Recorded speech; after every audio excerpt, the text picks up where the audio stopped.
नमस्कार, बुलेटिन में आपका स्वागत है। मैं हूं राहुल चौहान। खबरों बढ़ेंगे उससे पहले एक नजर आज की हेडलाइंस पर।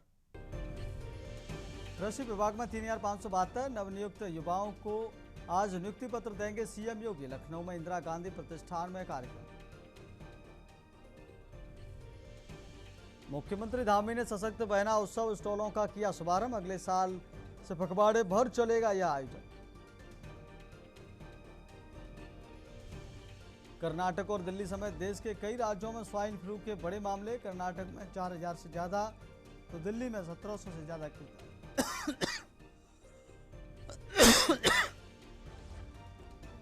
देश में 50 से बढ़कर 80 रुपए हुई चीनी के दाम।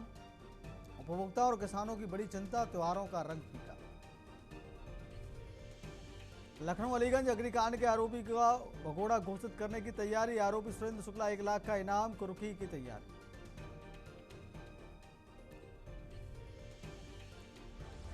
बाढ़ की चपेट में यूपी बिहार के कई जिले। तूफान संख्या 4 ने दिशा बदली। कई क्षेत्रों में होगा भारी बारिश। मौसम पूर्वानुमान अलर्ट जारी। आप देख रहे हैं के न्यूज, खबरों का सारथी।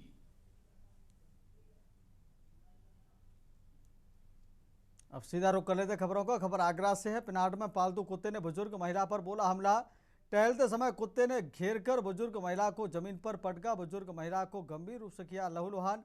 परिजनों ने सीएससी में कराया भर्ती। चिकित्सकों ने बुजुर्ग महिला को आगरा किया रेफर। परिजनों ने कुत्ता मालिक के खिलाफ थाना पिनाड में दी तहरीर। पूरनपुरा स्थित गतन वाले हनुमान मंदिर के पास का मामला।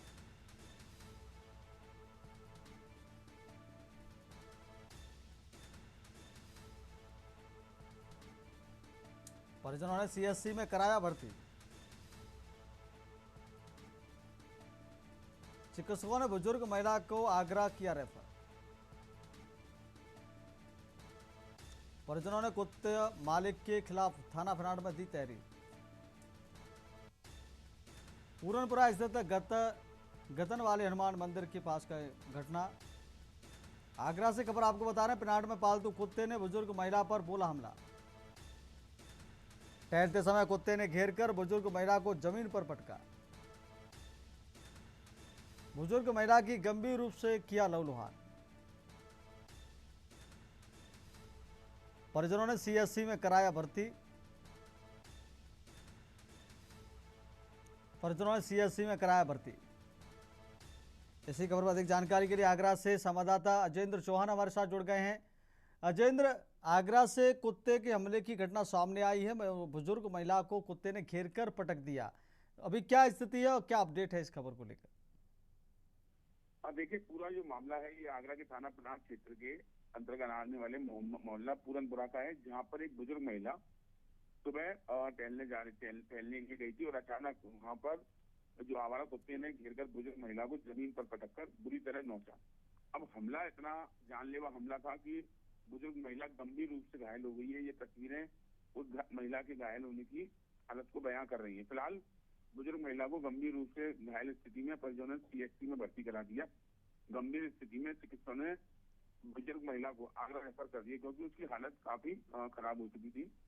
और अभी तक पहले तो ये बताया जा रहा है कि किसी का पालतू कुत्ता है और कुत्ता जो स्वामी है उसके खिलाफ पिनाड थाने में लेकर तहरीर दी गई है और जो परिजन है बुजुर्ग महिला के वो कार्रवाई की मांग पर अड़े हुए। अजेंद्र, महिला को सीएससी से आगरा रेफर कर दिया। अभी क्या उसकी स्थिति है?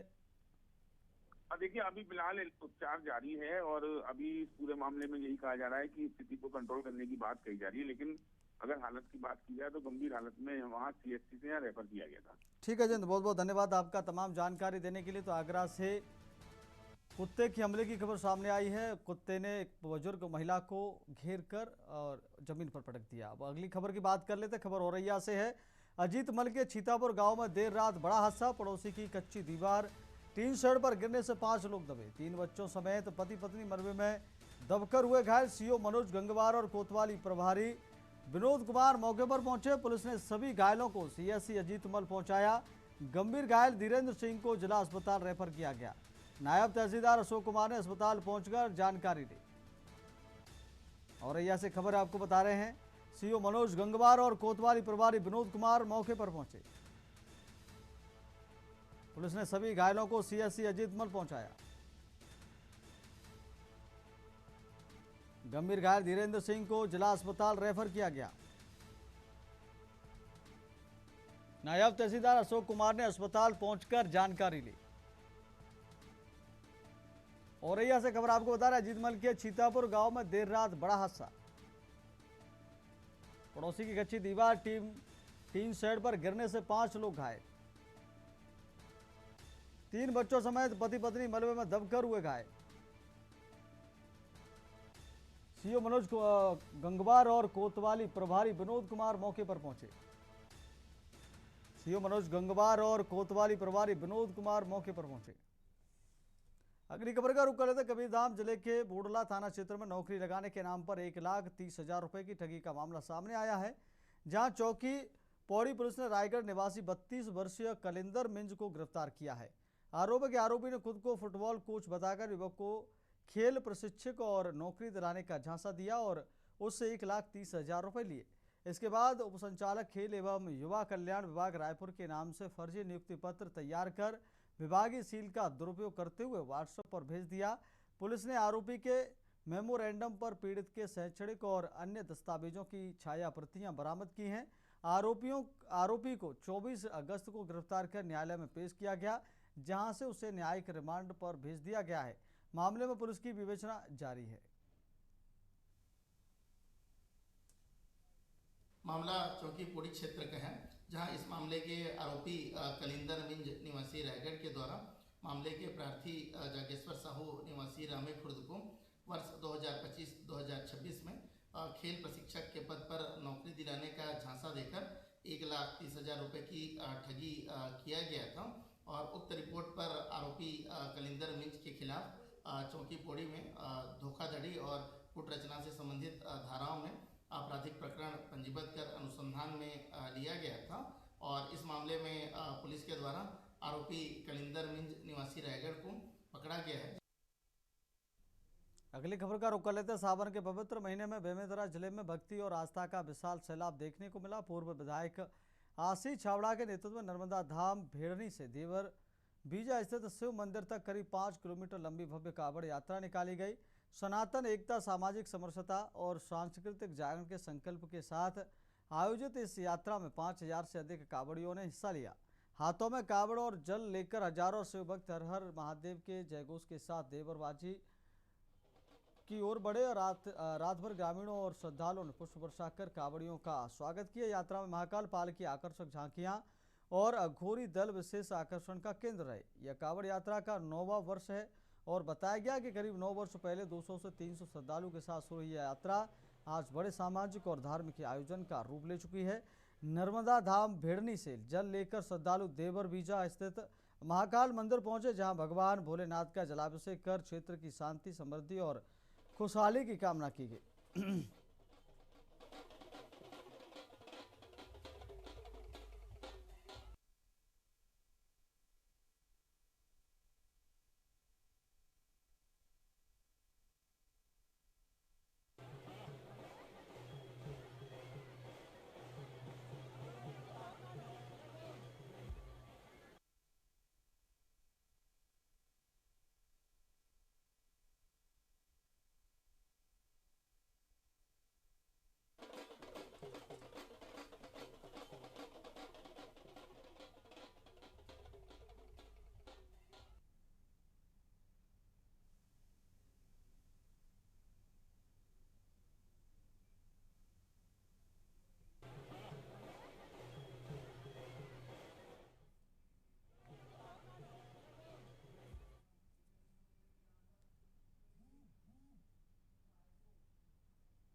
सीधे लेकर चलते हैं आपको लखनऊ, जहां मुख्यमंत्री योगी आदित्यनाथ क्या कुछ कह रहे हैं, आपको सुनवा देते हैं।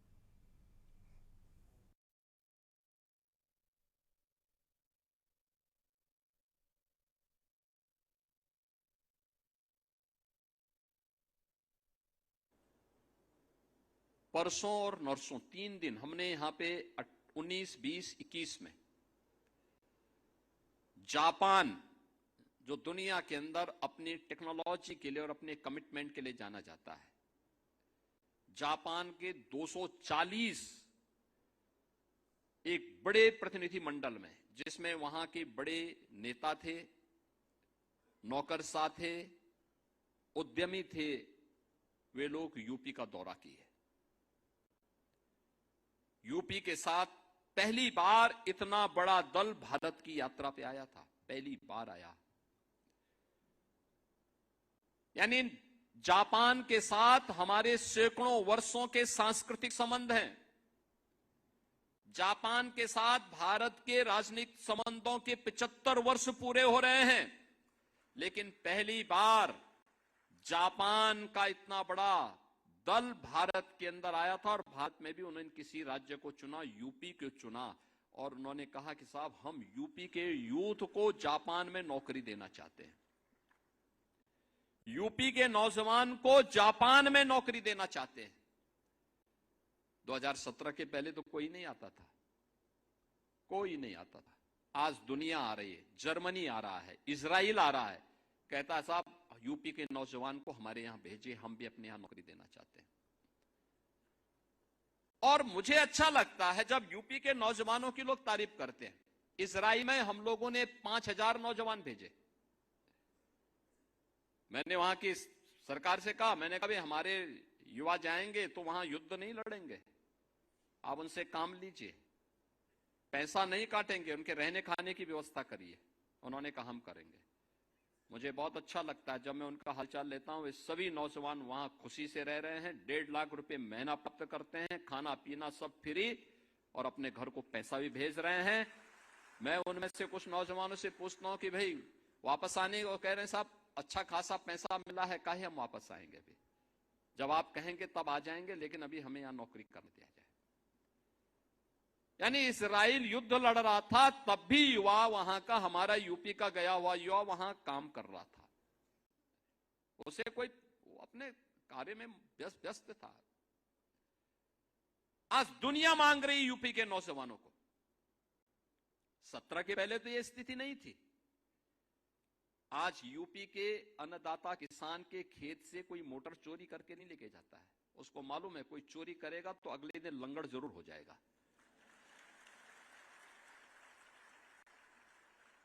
और पहले 17 के पहले तो वो सरकार ही मोटर चोरी करवाती थी। हाँ, वही लोग चोरी करवाते थे, चोर कोई दूसरा थोड़े था, वही चोरी करवाते थे। बिजली देते नहीं थे, बिजली गायब।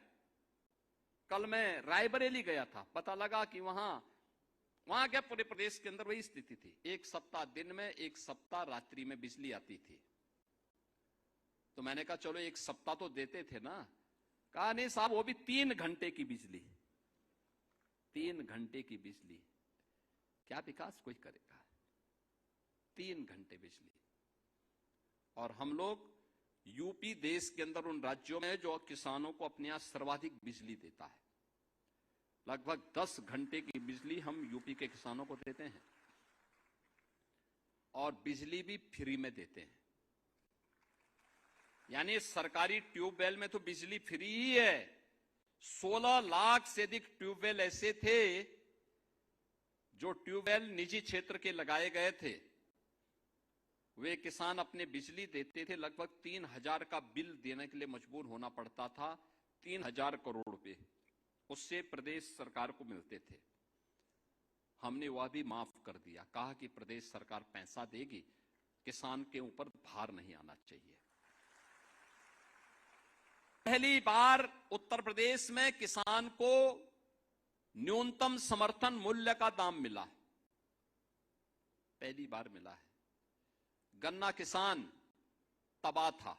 2017 के पहले जब हम 17 में आए थे, प्रदेश के अंदर गन्ना किसान को 2009 से ही उसका गन्ना मूल्य बकाया था अलग अलग चीनी मिलों पर। 2007 से 17 के बीच में तत्कालीन समाजवादी पार्टी और बहुजन समाज पार्टी ने 29 चीनी मिलों को बंद किया था। 21 चीनी मिलों को औने पौने दाम में बेच दिया था। हमारे गोरखपुर मंडल की एक चीनी मिल, जिस चीनी मिल की केवल स्क्रैप ही स्क्रैप, उस समय हमारे कृषि मंत्री विधायक थे, और उन्हीं के जनपद की एक चीनी मिल मात्र 3 करोड़ रुपए में बेची गई थी, जबकि अगर उसके स्क्रैप को बेचते तो भी उसका दाम 10 करोड़ मिलता उस समय।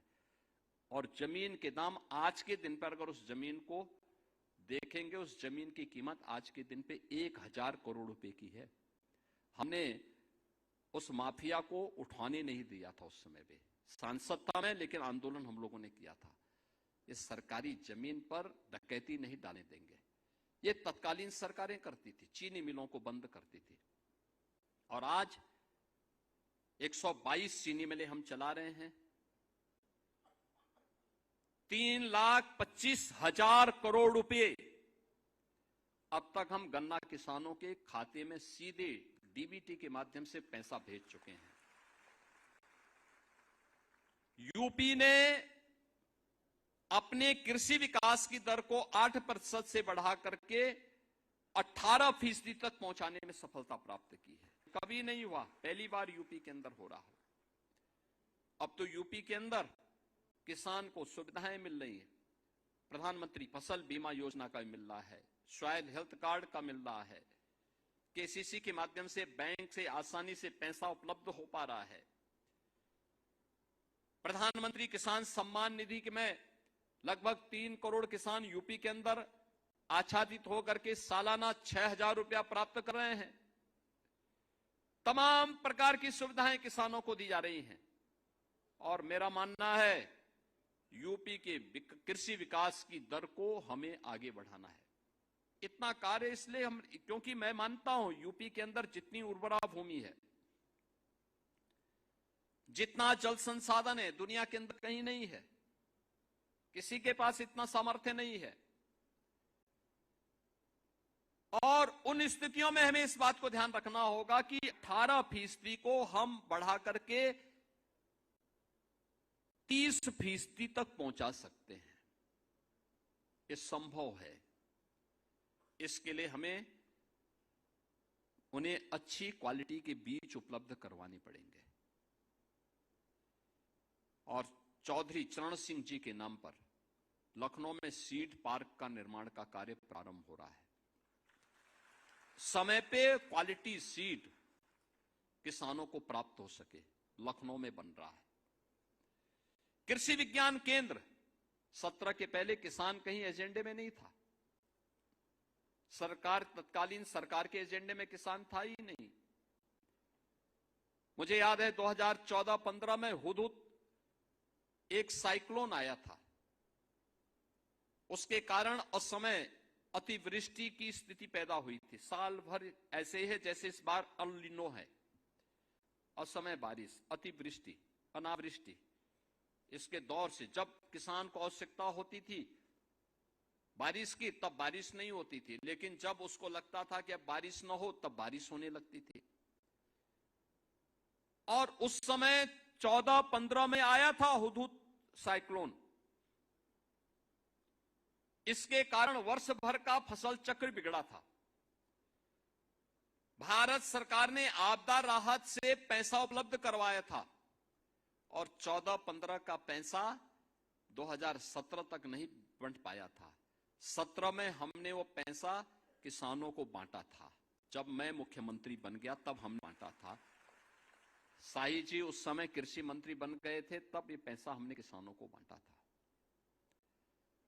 आज कोई आपदा आती है, हमने किसान के लिए भी व्यवस्था की है कि कहीं वन्य जीव से संघर्ष हो जाए या आकाशीय बिजली की चपेट में आ जाए या किसी सर्पदंश की चपेट में कोई किसान या बटाईदार या किसान के परिवार का कोई सदस्य आ जाए, तत्काल इसे आपदा राहत की श्रेणी में लेकर के 5 लाख रुपए की सहायता उस परिवार को तत्काल दे दी जाए। तत्काल दी जाए।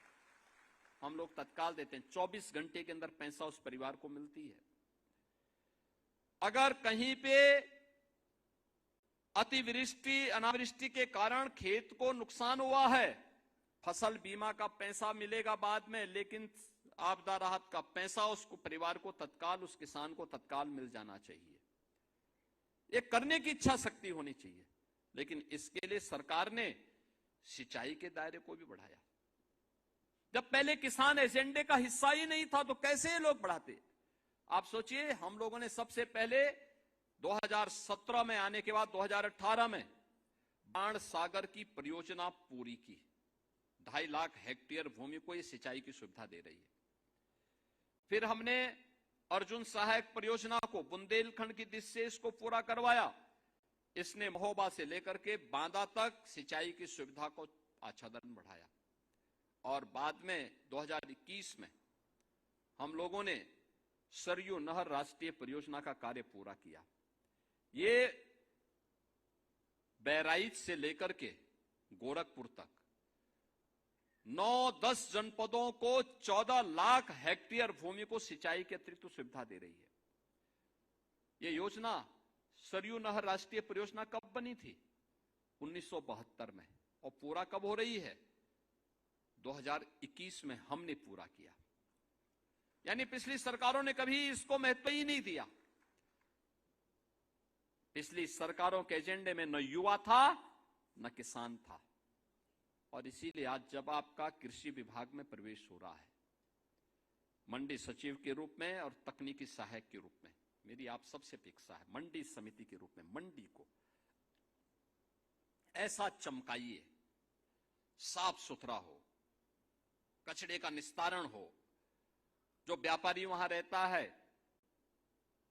वे भी साफ सुथरे तरीके से वहां रहें।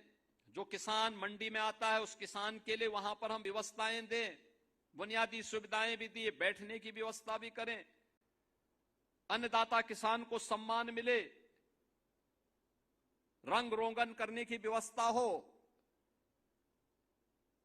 उन ग्रामीण सड़कों को जो मंडी समिति के अंतर्गत हैं उनका समय पे चयन और समय पे उनका निर्माण हो।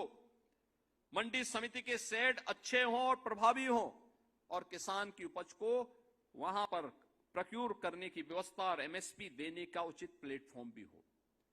मंडी को हमें ई नाम से जोड़ने की कार्रवाई को भी आगे बढ़ाना चाहिए। ये प्रक्रियाएं अगर हम समय पे करते हैं, योगदान देते हैं, तो यह देश के प्रति हमारा कर्तव्य होगा। यही हमारे लिए नेशन फर्स्ट है। नेशन फर्स्ट या भारत माता की जय करने से जय नहीं होता है। इसके लिए अपने कर्तव्यों का ईमानदारी पूर्वक निर्वहन करना है। तकनीकी सहायक के रूप में आपकी जिम्मेदारी होनी चाहिए किसान को तकनीक के साथ जोड़ना। इरिगेशन में कैसे हम खेत को पूरा पानी से लबालब करने की, ड्रिप इरिगेशन को कैसे महत्व दे सकते हैं, स्प्रिंकलर प्रणाली को कैसे हम प्रभावी आगे बढ़ाने में योगदान दे सकते हैं, कैसे हम आधुनिक तकनीक का उपयोग करवा सकते हैं, इससे आमदनी कई ज्यादा बढ़ेगी किसान की।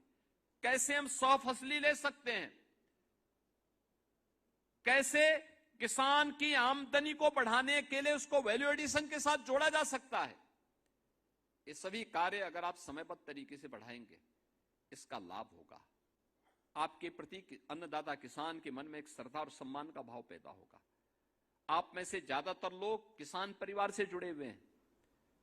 उस किसान के लिए जो सर्दी गर्मी बरसात की परवाह किए बगैर पेट भरता है, हम सबका, प्रदेश का, देश का, दुनिया का, उस अन्नदाता किसान के प्रति हमारे मन में सम्मान का भाव होना चाहिए। सम्मान का भाव होगा तो प्रदेश प्रगति करेगा। आप देख रहे होंगे चीनी की क्राइसिस की चर्चा की चल रही है, लेकिन यूपी में चीनी की कमी नहीं। यूपी की एक महीने की कुल खपत है 4 लाख टन चीनी। कुल 4 लाख टन एक महीने की खपत है। हमारे पास मौजूद है 28 लाख टन। यानी आप अनुमान करिए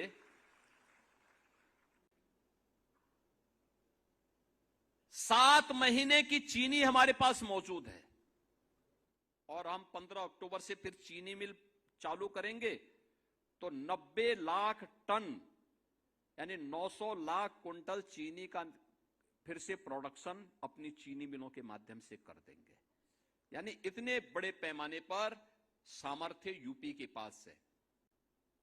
यूपी की 25 करोड़ जनता का ही नहीं, भारत की 140 करोड़ जनता का पेट भरने की सामर्थ्य यूपी रखता है और उसके लिए तकनीकी सहायक में आपकी एक बड़ी भूमिका हो सकती है। कृषि विज्ञान केंद्र के माध्यम से बहुत अच्छे कार्य वर्तमान में कृषि विज्ञान केंद्र चलने शुरू हुए हैं, कृषि विश्वविद्यालय चल रहे हैं और इस समय प्रधानमंत्री जी की प्रेरणा से कृषि वैज्ञानिक और तकनीकी सहायक अब खेत की बात यानी खेती की बात खेत में करने लग गए, लैब टू लैंड की बात करने लग गए। अब लैब पे ये एक्सपेरिमेंट नहीं होगा, अब वह किसान के खेत में होगा। हमें खेती की बात करनी है तो किसान के खेत में करेंगे, कार्यालयों में नहीं, सेमिनार के हॉल में नहीं, उस खेत में ये बात होगी और इस अभियान को हमें गति देनी होगी। मुझे लगता है कि आपको लगता है कि अगर सरकार ने पारदर्शी तरीके से नियुक्ति की प्रक्रिया दी है और यूपी के नौजवानों को ये अपॉर्चुनिटी मिली है तो हम इसका लाभ अपने प्रदेश को दें।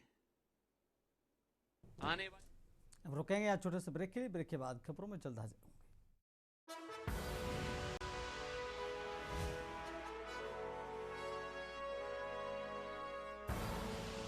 आप देख रहे हैं के न्यूज, खबरों का। ब्रेक के बाद फिर आपका बहुत स्वागत है। बढ़ते हैं खबरों में। खबर दुमका के नौनिहार से है ने जरमुंडी बीजेपी विधायक देवेंद्र कुंवर के आवास के पास बने क्वार्टर में करीब 30 वर्षीय युवक का शव पंखे से रस्सी के सहारे लटका मिला। मृतक की पहचान देवघर जिले के सारमा थाना क्षेत्र के बमतलिया डीए निवासी सोनू राउत पिता अनिल राउत के रूप में हुई है। जानकारी के मुताबिक सोनू बीते 2 महीने से विधायक के आवास पर खाना बनाने का काम कर रहा था। घटना की सूचना मिलते ही मौके पर पहुंचे परिजनों ने हत्या की आशंका जताते हुए निष्पक्ष जांच की मांग को लेकर हंगामा किया। परिजनों का आरोप है कि युवक की हत्या कर शव को फंदे से लटकाया गया है। पुलिस ने परिजनों को समझाने के बाद जरमुंडी एसडीओपी नवल किशोर सिंह के नेतृत्व में वीडियोग्राफी के बीच शव को नीचे उतारा और पोस्टमार्टम के लिए मेडिकल अस्पताल दुमका भेज दिया। पुलिस ने घटनास्थल वाले क्वार्टर को तत्काल सील कर दिया है और फॉरेंसिक टीम से जांच कराने की तैयारी की जा रही है। पुलिस का कहना है कि मामला हत्या है या आत्महत्या या पोस्टमार्टम रिपोर्ट आने के बाद स्पष्ट होगा। फिलहाल सभी पहलुओं से जांच की जा रही है। खबर में लिखे जाने तक परिजनों की ओर से थाने में कोई लिखित आवेदन नहीं दिया गया था।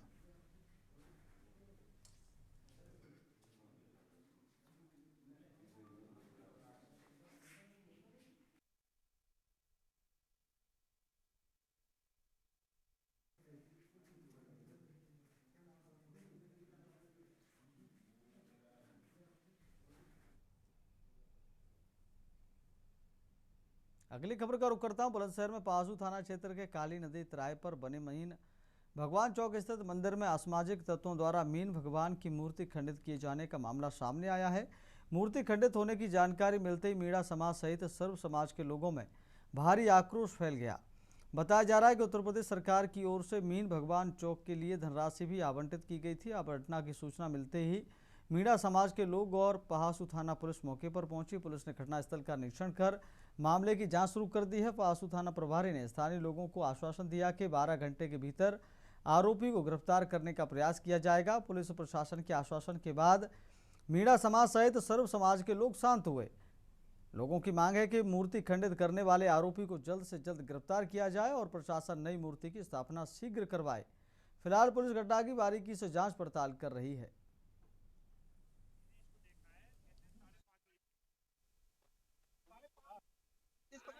यूपी के जनपद बुलंदशहर के पहासू थाना क्षेत्र में काली नदी पर मीन भगवान के चौक में देखिए केंद्र की टीम पहुंची है और यहाँ बताया जा रहा है कि विष्णु भगवान के जो प्रथम अवतार है मीन भगवान, उनकी मूर्ति को खंडित करने का काम किसी असामाजिक तत्व के द्वारा किया गया। जहाँ की बात की है जो भारी तादाद में यहाँ युवाओं में भारी आक्रोश देखने को मिल रहा है। युवाओं की जीवन पे सिर्फ एक ही बात है कि आरोपी को सजा मिले, जो भी आरोपी है उसको जल्द से जल्द सलाखों के पीछे भेजा जाए। अगर बात की जाए कि लगातार देखिए हमारे साथ तमाम अगर बात किया सर्व समाज के लोग यहाँ मौजूद है। सर्व समाज के लोगों से हम बात करते हैं। वास्तव में बहुत ज्यादा आक्रोश है। सब मैं मेरा बोला भी नहीं जा रहा, मेरा रोम रोम पड़ा है। मैं यहाँ पर हम प्रशासन से मांग करते हैं कि जल्द से जल्द कड़ी से कड़ी सजा मिलनी चाहिए। लेकिन आज ये भगवान की मूर्ति को तोड़ा जा रहा है। एक बाजू भगवान की बाजू में हमारा मेरा इतने समाज खड़े हैं, कितनी बाजू तोड़ सकते हैं भाई? हमारा मेरा खड़े यहाँ पे सब लोग खड़े, हमारे मेरा खड़े, उसकी बाजू हम तोड़ रहे हैं। लगातार देख सकते हैं, लेकिन हम तो समाज के लोग जागरूक हैं। भगवान के प्रथम अवतार मिले तो भगवान की मूर्ति को खरीद किया गया है, वो सामाजिक ऐसा इन्होंने किया है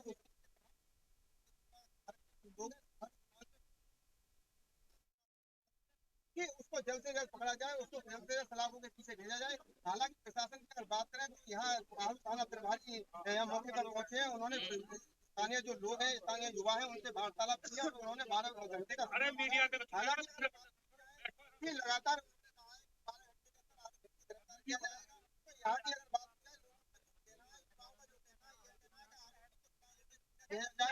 और भेजने के बाद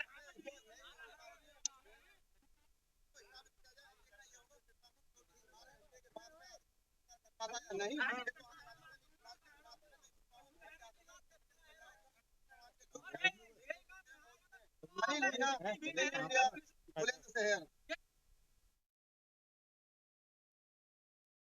हासू जो जिला बुलंदशहर में उत्तर प्रदेश में स्थित है, मीन भगवान चौक का एक भव्य निर्माण उत्तर प्रदेश सरकार के द्वारा यहाँ कराया गया था। यहाँ एक त्राय पर एक मूर्ति का निर्माण, जो हमारे आराध्य हैं, हमारे देव हैं, मीन भगवान विष्णु भगवान के प्रथम अवतार, उनकी मूर्ति यहाँ लगी हुई है त्राय पे। यहाँ रोजाना पूजा अर्चना होती है और यहाँ किसी सामाजिक तत्व ने, किसी असामाजिक तत्व ने कि जो बहुत ही निंदनीय कृत्य किया है। अभी एक हमारे आराध्य मीन भगवान का जो हाथ था, वो हाथ को ईंट से, इंटरलॉक ईंट जो यहाँ पड़ी हुई है, जो काम चल रहा है, उस ईंट को मार करके उस एक हाथ को तोड़ दिया गया है। क्या नाम है?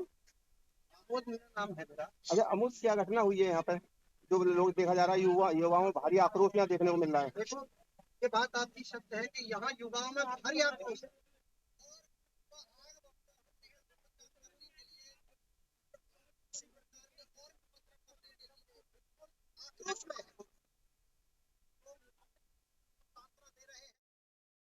तमिलनाडु एक्सप्रेस कांड में 19 दिन बाद बड़ा खुलासा हुआ है।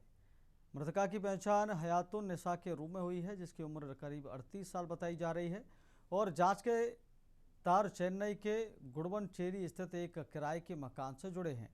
जांच करते हुए पुलिस चेन्नई के मस्जिद स्ट्रीट स्थित गुडवनचेरी के उस मकान तक पहुंची जहां संदिग्ध ठहरे थे। वहीं तलाशी लेने पर एक बर्तन जैसे बॉक्स से महिला का कटा हुआ सिर और अन्य टुकड़े बरामद हुए। इस मामले में मुख्य संदिग्ध मणिक उद्दीन लश्कर और भागवती माझी बताए जा रहे हैं, जो घटना के बाद से फरार हैं और पुलिस उनकी तलाश में उड़ीसा तक दबिश दे रही है। चेन्नई में हत्या के बाद शव को टुकड़ों में बांटने का मामला सामने आया था। पुलिस के मुताबिक शव के टुकड़ों को कुकर में मैदा के साथ पकाया गया। आपको बता दें कि आगरा कैंट स्टेशन पर 5 अगस्त को जनरल बोगी से लाल ट्रॉली बैग बरामद हुआ था।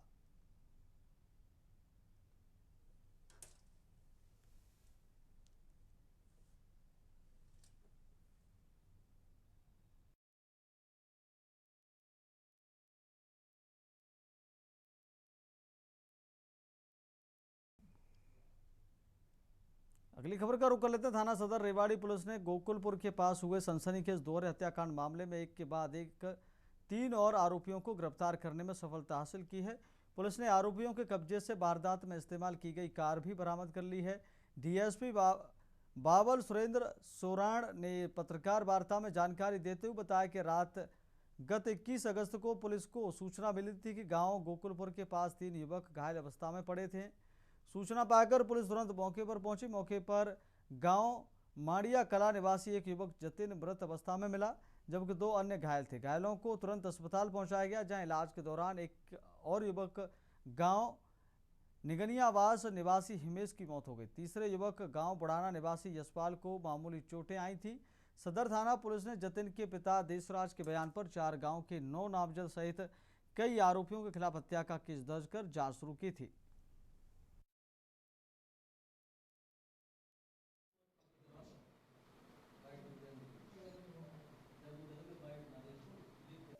मैं आपको बताना चाहूँगा कि 21 अगस्त 2026 को दोपहर के टाइम पुलिस को सूचना मिली थी कि गांव गोकुलपुर के पास 3 लड़के घायल अवस्था में पड़े हैं, जिसमें तुरंत पुलिस मौके पे पहुंची और मौके पे पहुंच के देखा गया तो एक लड़का वहाँ पे डेड पड़ा हुआ था, एक लड़का घायल अवस्था में था जिसको तुरंत हॉस्पिटल पहुँचाया गया और एक लड़के को थोड़ी कम चोट लगी हुई थी। हॉस्पिटल पहुंचने के बाद तो जो डेड पड़ा हुआ था लड़का, वो जतीन उर्फ सिकंदर, ये मांडैया कला का रहने वाला था, ये मौके पे डेड पाया गया। और जो दूसरा लड़का था जिसको ज़्यादा चोटें लगी हुई थी, हिमांशु सनोफ प्यारेलाल, ये निगानी आवास का रहने वाला था। इसने दौरान इलाज इसकी भी डेथ हो गई थी, जिस पे मामले को गंभीरता से लेते हुए तुरंत जो परिजन थे उनसे कंप्लेंट दी गई और उसके ऊपर धारा 103 जो पुरानी धारा 302 होती थी उसके तहत मुकदमा दर्ज करके पुलिस द्वारा आगामी कार्रवाई की गई। सभी वैज्ञानिक तथ्यों और FSL जो टीम थी उनकी विजिट करवाई गई। उसके बाद थाना सदर की टीम जो SHO साहब ने राकेश कुमार सब इंस्पेक्टर, उनके नेतृत्व में टीम ने इस मुकदमे में अब तक 4 आरोपियों को गिरफ्तार करने में सफलता। अगली खबर का रुख कर लेते हैं। बादामा नशे में धुत युवक सोनू ने अपने चचेरे भाई उमाशंकर को गोली मार दी। गोली लगने से 40 वर्षीय उमाशंकर गंभीर रूप से घायल हो गया। घायल उमाशंकर को बबेरू CSC में प्राथमिक उपचार के बाद मेडिकल कॉलेज बांदा रेफर कर दिया गया है। पुलिस आरोपी सोनू की तलाश में जुटी है। मामले की जांच जारी है।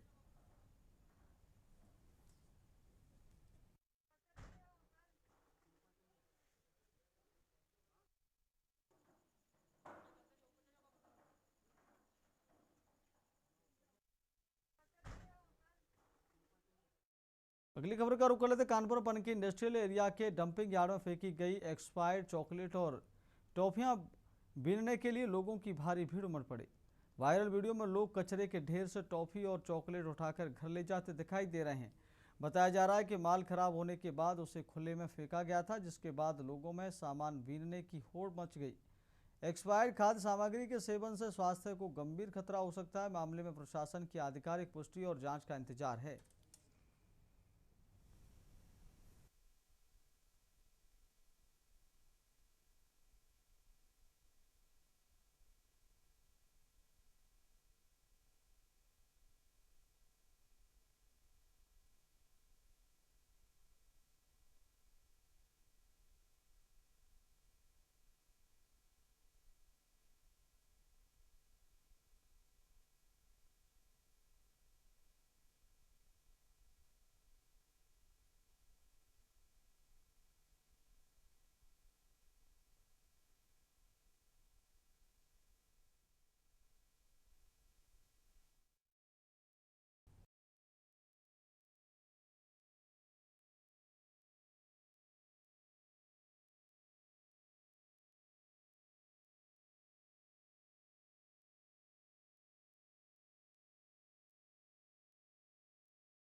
अगली खबर का रुख करते हैं। प्रधानमंत्री नरेंद्र मोदी के नेतृत्व में विकसित भारत 2047 के विजन के अनुरूप इंडिया पोस्ट आधुनिक, विश्वसनीय और तकनीक सक्षम जनसेवा के नए दौर में प्रवेश कर रहा है।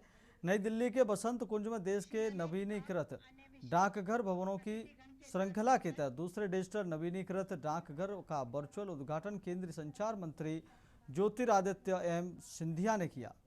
इस मौके पर दक्षिणी दिल्ली के सांसद रामवीर सिंह बिधूड़ी और निगम पार्षद जगमोहन महलावत बसंत कुंज में मौजूद रहे। डाकघर का रिबन काटकर शुभारंभ किया। संचार मंत्रालय की ओर से सांसद और निगम पार्षद को स्मृति चिन्ह और पौधा भेंट किया गया। डाक विभाग ने सेवाओं को आधुनिक बनाने की दिशा में डाक मित्र और डाक सेवा मोबाइल ऐप लॉन्च किए हैं, जबकि देश भर में 14 नवीनीकृत डाकघर भवनों का उद्घाटन भी किया गया।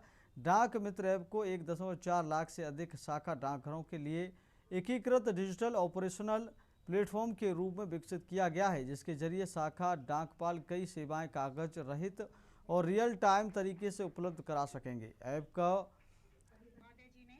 भाषणी के माध्यम से 23 भारतीय भाषाओं में उपलब्ध कराया गया है।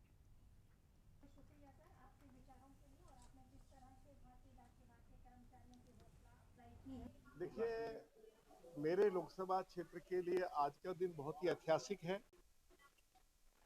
आज देश भर में भारत के माननीय संचार मंत्री जी ने 14 वर्ल्ड क्लास पोस्ट ऑफिस खोले हैं। मेरे लोकसभा क्षेत्र में भी वसंत कुंज में एक वर्ल्ड क्लास पोस्ट ऑफिस खोला गया है और इससे पहले माननीय संचार मंत्री जी के कर कमलों द्वारा एक world class post office Nehru place में खोला गया। मैं और मेरे क्षेत्र के लोग बहुत ही सौभाग्यशाली हैं और प्रधानमंत्री जी के प्रति और संचार मंत्री जी के प्रति और संचार मंत्रालय के सभी अधिकारियों और कर्मचारियों के प्रति हम बहुत आभार व्यक्त करना चाहते हैं। अगली खबर का रुख कर लेते हैं। हरियाणा के खाद्य नागरिक आपूर्ति एवं उपभोक्ता मामले राज्य मंत्री स्वतंत्र प्रभार राजेश नागर ने आज डिपो होल्डरों के साथ समीक्षा बैठक की। बैठक में मंत्री ने राशन वितरण में पारदर्शिता और समयबद्धता को लेकर सख्त निर्देश दिए। उन्होंने स्पष्ट कहा कि प्रत्येक पात्र राशन कार्ड धारक को उसकी यूनिट के हिसाब से पूरा राशन मिलना चाहिए और किसी भी तरह की लापरवाही बर्दाश्त नहीं की जाएगी। मंत्री राजेश नागर ने डिपो होल्डरों को निर्देश दिए कि यदि किसी कार्ड धारक का राशन बकाया रह जाता है तो उसकी स्पष्ट एंट्री बिल पर की जाए। साथ ही यदि 2 से 3 दिन के भीतर बकाया राशन नहीं मिलता है तो संबंधित कार्यालय में शिकायत दर्ज कराई जाए। मंत्री ने राशन कार्ड धारकों से भी अपील की है कि जब तक उन्हें पूरा राशन प्राप्त न हो जाए तब तक रसीद पर हस्ताक्षर न करें। उन्होंने कहा कि राशन वितरण में पारदर्शिता सरकार की प्राथमिकता है और प्रत्येक पात्र लाभार्थी को उसका पूरा हक मिलना चाहिए। राजेश नागर ने यह भी बताया कि सरकार डिपो होल्डरों तक राशन पहुंचाने की व्यवस्था निःशुल्क करती है। अगर कोई ट्रांसपोर्टर राशन पहुंचाने के बदले पैसे की मांग करता है तो इसकी तत्काल विभाग को शिकायत की जाए।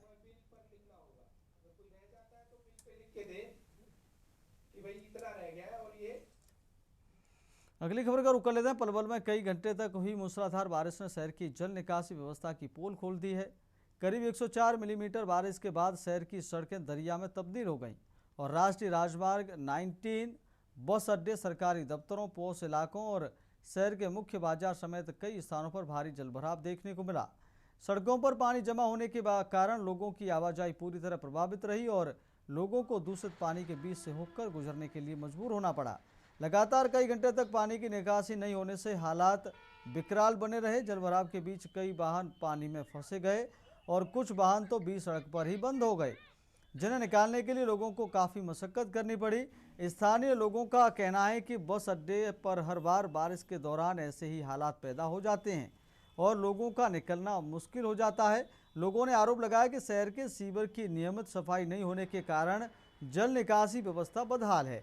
स्थानीय लोगों ने प्रशासन से स्थायी समाधान की मांग करते हुए यहाँ तक कहा कि हालात ऐसे हो जाते हैं कि प्रशासन को नाव की व्यवस्था करनी पड़ती है। लगातार बारिश से हुए जलभराव ने प्रशासन के जल निकासी को लेकर किए जा रहे दावों पर भी सवाल खड़े कर दिए हैं।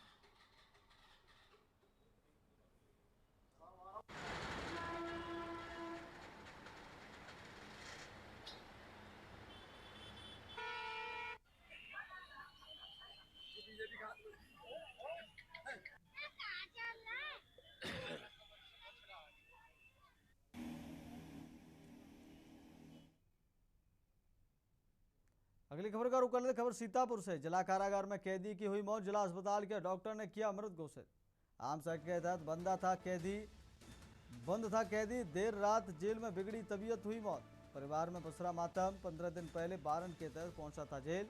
थाना तंबोर क्षेत्र का रहने वाला है मृतक कैदी। देर रात जेल में बिगड़ी तबीयत, हुई मौत। सीतापुर से खबर आपको बता रहे हैं। देर रात जेल में बिगड़ी तबीयत, हुई मौत।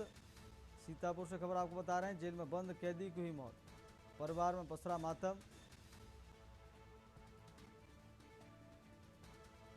15 दिन पहले वारंट के तहत पहुंचा था जेल। थाना तंबोर क्षेत्र का रहने वाला मृतक कैदी। सीतापुर से खबर आपको बता रहे हैं। जिला कारागार में कैदी की हुई मौत। अगली खबर का रुख कर लेते। खबर लखनऊ से। आज शाम 4 बजे यूपी कैबिनेट की अहम बैठक। सीएम योगी की अध्यक्षता में होगी कैबिनेट बैठक।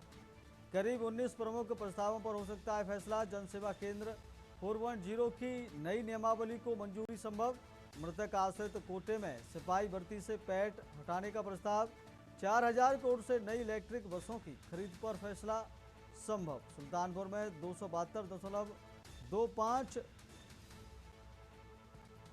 करोड़ से लॉजिस्टिक कलेक्टर बनाने की है, जहां से लिंक एक्सप्रेस को मिल सकती है मंजूरी। एक्सप्रेसवे को हरिद्वार तक ले जाने का प्रस्ताव। यूपी पुलिस के लिए 119 नए वाहन खरीदे जाएंगे।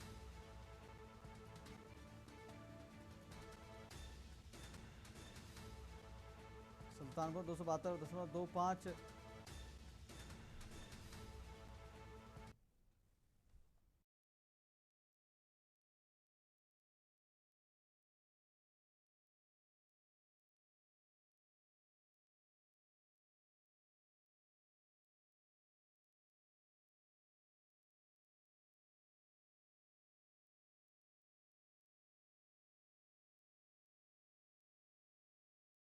व्यवस्था में होगी कैबिनेट बैठक।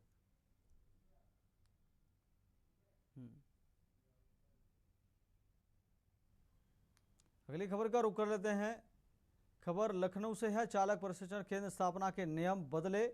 58 जिलों में अब लेटर ऑफ इंटेंट जारी नहीं होगा। चालक प्रशिक्षण केंद्र के लिए डीएम को देना होगा आवेदन। नेशनल स्किल्ड काउंसिल से अनुमोदित डीपीआर जरूरी। डीएम की संतुष्टि के बाद फॉर्म 3B अंडरटेकिंग का आवेदन। राज्य परिवहन प्राधिकरण स्थापना के लिए अलग आवेदन नहीं लेगा।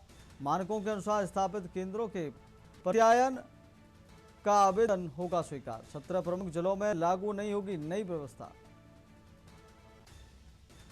लखनऊ से खबर आपको बता रहे हैं। मानकों के अनुसार स्थापित केंद्रों के प्रत्यायन का आवेदन होगा स्वीकार। 17 प्रमुख जिलों में लागू नहीं होगी नई व्यवस्था। लखनऊ से खबर आपको बता रहे हैं। चालक प्रशिक्षण केंद्र स्थापना के नियम बदले। 58 जिलों में अब लेटर ऑफ इंटेंट जारी नहीं होगा। चालक प्रशिक्षण केंद्र के लिए डीएम को देना होगा आवेदन।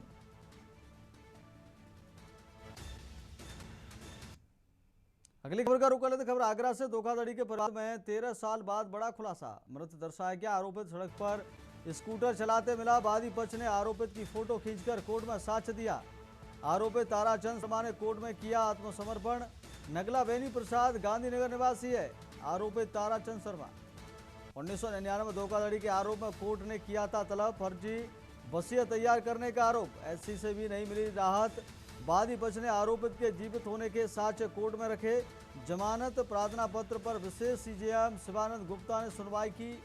जमानत खारिज। कोर्ट ने आरोपित को जेल भेजने के दिए आदेश।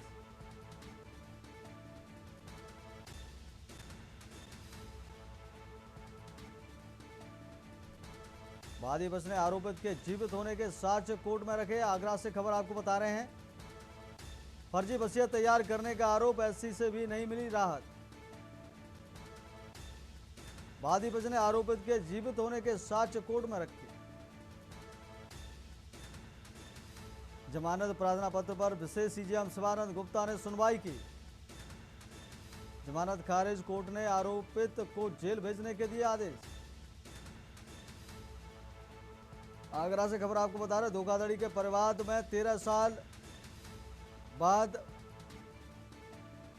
मृत दर्शाया गया। आरोपित सड़क पर घूमता देखा। वादी पक्ष ने आरोपित की फोटो खींचकर कोर्ट में साक्ष्य दिया। आरोपित ताराचंद शर्मा ने कोर्ट में किया आत्मसमर्पण। नगला बेनी प्रसाद गांधीनगर निवासी आरोपित ताराचंद शर्मा। अगली खबर का रुख कर लेते। खबर लखनऊ से। यूपी में स्वाइन फ्लू को लेकर अलर्ट। अलग अलग राज्यों में स्वाइन फ्लू के मामले आए सामने। यूपी में अलर्ट किया गया जारी। डिप्टी सीएम ब्रजेश पाठक ने की निगरानी। व्यवस्था मजबूत। अपर मुख्य सचिव स्वास्थ्य और महानिदेशक स्वास्थ्य का निर्देश। सभी जिलों में स्वाइन फ्लू के मरीजों पर पैनी नजर रखने के निर्देश। डिप्टी सीएम ब्रजेश पाठक ने की निगरानी। व्यवस्था मजबूत। यूपी में अलर्ट किया गया जारी। डिप्टी सीएम ब्रजेश पाठक ने की निगरानी व्यवस्था मजबूत। अपर मुख्य सचिव स्वास्थ्य और महानिदेशक स्वास्थ्य को निर्देश। सभी जिलों में स्वाइन फ्लू के मरीजों पर पैनी नजर रखने के निर्देश। लखनऊ से खबर आपको बता रहे हैं, यूपी में स्वाइन फ्लू को लेकर अलर्ट। अलग अलग राज्यों में स्वाइन फ्लू के मामले आए सामने। यूपी में अलर्ट किया गया जारी। डिप्टी सीएम ब्रजेश पाठक ने की निगरानी व्यवस्था मजबूत। यूपी में अलर्ट किया गया जारी। डिप्टी सीएम ब्रजेश पाठक ने की निगरानी व्यवस्था मजबूत। अपर मुख्य सचिव स्वास्थ्य और महानिदेशक स्वास्थ्य को निर्देश। सभी जिलों में स्वाइन फ्लू के मरीजों पर पैनी नजर रखने के निर्देश। लखनऊ से खबर आपको बता रहे हैं, यूपी में स्वाइन फ्लू को लेकर अलर्ट। अलग अलग राज्यों में स्वाइन फ्लू के मामले आए सामने। यूपी में अलर्ट किया गया जारी। डिप्टी सीएम ब्रजेश पाठक ने की निगरानी व्यवस्था मजबूत। अगली खबर का रुख कर ले। खबर बुलंदशहर से। मीन भगवान चौक मंदिर पर चल रहा धरना। पासू थाना क्षेत्र में काली नदी पर बना है मंदिर। शिकारपुर एसडीएम और सीओ के आश्वासन के बाद धरना खत्म। मीणा समाज और सर्व समाज के लोगों ने की मांग। आरोपी को जल्द गिरफ्तार करने की मांग। मीन भगवान की नई मूर्ति स्थापित करने की मांग।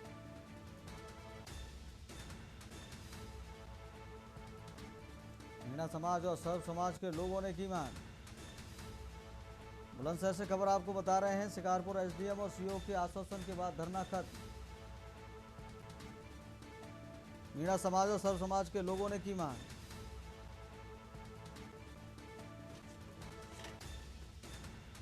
आरोपी को जल्द गिरफ्तार करने की मांग। मीन भगवान की नई मूर्ति स्थापित करने की मांग। बुलंदशहर से खबर आपको बता रहे हैं, मीन भगवान चौक मंदिर पर चल रहा धरना। पासू थाना क्षेत्र में काली नदी पर बना है मंदिर।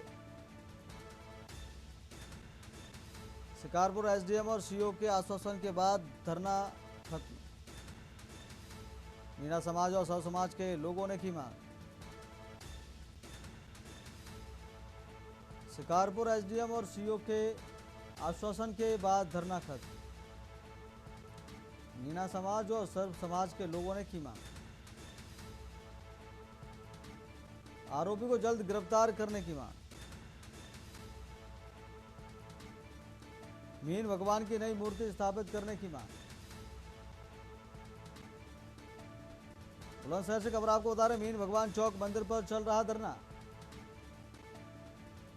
पासू थाना क्षेत्र में काली नदी पर बना है मंदिर। शिकारपुर एसडीएम और सीओ के आश्वासन के बाद धरना खत्म। जी, पहासू ब्लॉक में पीतमपुर गांव में यहाँ पे मीना समाज के ईष्ट देव की मूर्ति को खंडित किया गया था, जिसके संबंध में फिर यहाँ पे पुलिस द्वारा तहरीर प्राप्त कर ली गई है और मुकदमा दर्ज कर दिया गया है। और साथ ही यहाँ पे एक नई प्रतिमा स्थापित करने के लिए भी कार्रवाई की जा रही है। इसी संबंध में यही मांग थी और इसी आश्वासन को ध्यान में रखते हुए धरना फिलहाल समाप्त कर दिया गया है। अगली खबर बुलंदशहर से। डिवाइडर से टकराई बाइक, युवक गंभीर घायल। कंपनी से ड्यूटी कर घर लौट रहा था बाइक सवार। युवक हादसे में बाइक सवार राहुल गंभीर रूप से हुआ घायल। घायल की पहचान सराय घासी निवासी राहुल के रूप में हुई। हादसे के बाद मौके पर जुटे राहगीरों ने पुलिस को दी एक्सीडेंट की सूचना। राहगीरों की मदद से घायल को अस्पताल भेजा गया। पुलिस ने हादसे की जानकारी जुटाकर जांच शुरू की। सिकंदराबाद के जाट चौक स्थित लॉ कॉलेज के पास की घटना।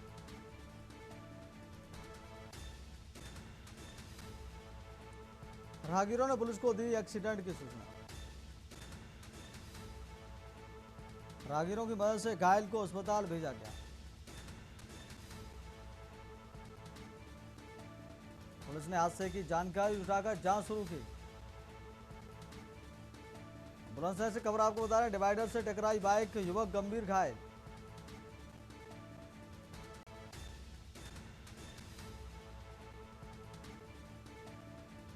हादसे में बाइक सवार राहुल गंभीर रूप से हुआ घायल।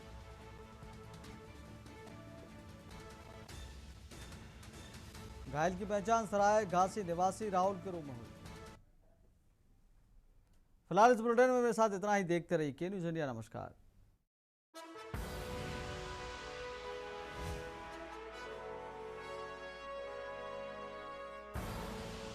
आप देख रहे हैं के न्यूज़, खबरों का